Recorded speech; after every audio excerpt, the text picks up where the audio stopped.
Nani? Edra. What's up? Edra. What's up, Papa? Hola. Hola.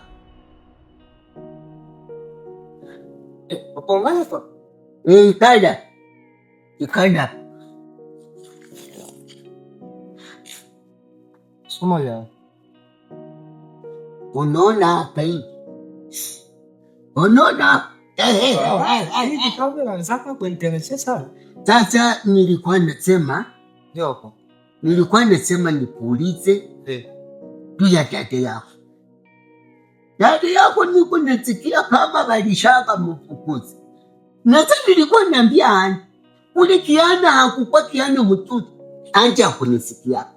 Nolikuwa parimia watu walikuwa na Mungu mkono keno. Anje olewa papa wachagulia naje mapenta na kuwaka kipofu na kikuwa kipofu kanitobole macho. Oniambisas dada yako ule mhaiku tena mubunyumu.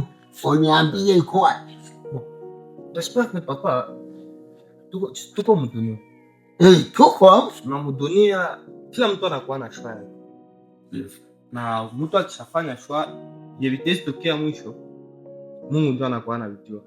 Alors alifanya kashwa na malgré ilitokea mwa mwisho alikuwa kaisha ifanya. Na mimi najua kila mtu anakuwa na second chance ya maisha.